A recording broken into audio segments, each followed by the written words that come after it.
Hello students, welcome back to my channel. आज की video में हम बात करेंगे एग्ज़ाम के बारे में। एग्ज़ाम के बारे में और एग्ज़ामिनेशन फॉर्म के बारे में भी।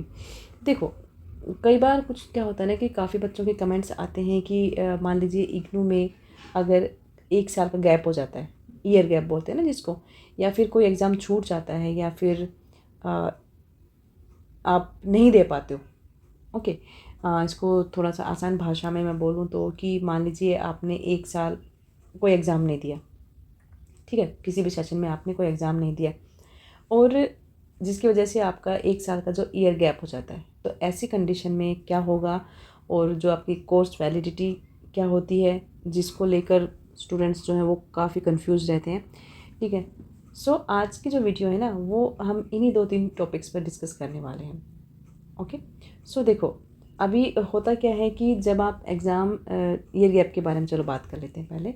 तो ईयर गैप या फिर एग्ज़ाम अगर आपका छूट जाता है इग्नू में, तो ऐसी कंडीशन में क्या होता है कि देखो, पहले तो ना आपको आपका जो कोर्स है उस कोर्स की क्या वैलिडिटी है, कितनी वैलिडिटी है, मतलब कितने टाइम उस कोर्स के बच गए हैं, ये आपको पता होना चाहिए।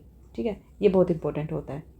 और आपकी कोर्स की वैलिडिटी, अब मोस्टली जो स्टूडेंट्स होते हैं उनके ये भी कमेंट्स आते हैं कि मान लीजिए मैंने 1 साल या फिर 2 साल, ठीक है, एग्ज़ाम नहीं दिए, तो ऐसी कंडीशन में क्या होगा? तो वैसे तो देखो, इग्नू में होता क्या है कि इग्नू में आपको 1 साल में 2 बार एग्ज़ाम देने का मौका मिलता है। Got it? एक जून सेशन में होता है, एक दिसंबर सेशन में होता है। तो इन दोनों सेशन में आपको किसी भी सेशन में जो है एग्ज़ाम दे सकते हो, ये आपको पता है। जब आपका 1 साल ओवर हो जाता है ना, कंप्लीट हो जाता है, उस करंट सेशन का जो एग्ज़ाम है वो उसको आप दे सकते हो। बट अगर मान लीजिए आपने इस सेशन में एडमिशन लिया है और 1 साल बाद अगर आप एग्ज़ाम नहीं देते हैं, उसके अगले साल अगर एग्ज़ाम देते हैं, तो क्या ये कर पाना संभव होता है? तो देखो, ऐसा हो जाता है। Got it? आपको सिर्फ एक एग्जामिनेशन फॉर्म फिल करना पड़ता है। बट इसमें एक चीज़ और है कि आपको अगर सेकेंड ईयर और थर्ड ईयर के एग्ज़ाम, अगर सेकेंड ईयर या थर्ड ईयर के अगर आप स्टूडेंट हो, तो आपको सेकेंड या थर्ड ईयर में आपको जो भी री रजिस्ट्रेशन, अच्छा इन चीज़ों को भी ध्यान रखना है, री रजिस्ट्रेशन भी करवाना पड़ता है। ठीक है, अगर आप री रजिस्ट्रेशन कराते हो उसके बाद भी अगर एग्ज़ाम जो मान लीजिए आपके साथ साथ चलते ही रहते हैं, ठीक है, तो अब मोस्टली स्टूडेंट्स को अपने जो कोर्स वैलिडिटी की को लेकर काफ़ी कन्फ्यूजन रहती है। तो देखो, मैं यहाँ पे बता देती हूँ कि इग्नू में कोर्स की ना वैलिडिटी होती है। कैसे होती है? देखो, अगर आप अंडर ग्रेजुएट कोर्सेज से हो, ठीक है, बिलोंग करते हो या उसमें एडमिशन लिया है, तो अंडर ग्रेजुएट कोर्सेज यानी जो बीए, बीकॉम, बीएससी जैसे कोर्सेज, ठीक है, अगर इन कोर्सेज से बिलोंग करते हो अंडर ग्रेजुएट लेवल की, तो इनकी जो कोर्स की वैलिडिटी आपकी ना 5 साल की होती है। ठीक है। वहीं अगर आप कोई पीजी कोर्स कर रहे हैं, जैसे कि एमए हो गया, एमबीए, एमकॉम, तो इन कोर्सेज की वैलिडिटी होती है 4 साल। ठीक है, तो मैक्सिमम अब आपके इसके जो 4 साल के अंदर ही आपको अपना पीजी के जो कंप्लीट करनी होती है, और आपके जो यूजी होती है वो आपको 5 साल दिए गए हैं। तो ज़्यादा अब इन जानकारियों के लिए या इन कोर्सेज़ के बारे में जो वैलिडिटी देखने के लिए आपको अपना रजिस्ट्रेशन जो स्टेटस होता है ना, वो जो एडमिशन स्टेटस पोर्टल, उसको आप लॉगिन करके चेक करते हो। उसमें आपको वैलिडिटी लिखी रहती है, आपको कोर्स की कितनी वैलिडिटी है, कब ख़त्म हो रही है, उस वैलिडिटी के अंदर ही आपको अपना एग्ज़ाम जो है वो क्लियर करना पड़ता है, मतलब अपना कोर्स जो है वो कंप्लीट करना पड़ता है, अपना प्रोग्राम। अब अगर मान लीजिए ईयर गैप हो गया या कोई एग्ज़ाम छूट गया, तो ऐसी कंडीशन में जो एग्ज़ाम आप नेक्स्ट सेशन में वो दे सकते हो जो छूट गया था। और जब आपका कोर्स की अगर वैलिडिटी बची हुई है, अगर आपकी कोर्स वैलिडिटी मान लीजिए अभी तक ख़त्म नहीं हुई है, आपके पास टाइम है अभी भी, तो ऐसी कंडीशन में फिर आपको जो है दोबारा से फर्स्ट ईयर से एडमिशन लेना पड़ेगा। कब लेना पड़ेगा? अगर आपकी वैलिडिटी ख़त्म हो जाती है तो। ठीक है। एंड जो कोर्स आप कर रहे हो, या वो कोर्स आपका पूरा ही ख़राब ही हो जाएगा ना, वो तो जाहिर सी बात है, यही होगा।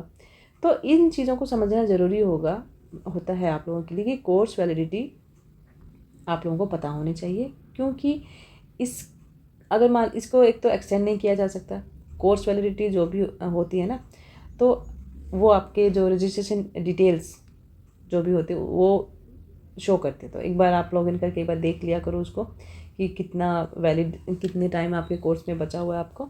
सो आपके जो कोर्स की वैलिडिटी कब तक रहती है, किसी की मान लीजिए 2025 या 6 दिखा रहा होगा, किसी की 7, 9, 29 तक। तो इन्हीं वैलिडिटी जो टाइम होता है ना, पीरियड, उसी के अंदर ही आपको एग्ज़ाम देने, और एग्ज़ाम देने के लिए आप एलिजिबल भी रहोगे। मोस्टली स्टूडेंट्स के जो कमेंट आते हैं ना कि अगर मान लीजिए गैप हो जाएगा या फिर एग्ज़ाम छूट जाएगा तो क्या होगा। इसमें होता क्या है कि आपको एक तो प्रमोशन क्राइटेरिया इसमें होता है, ठीक है।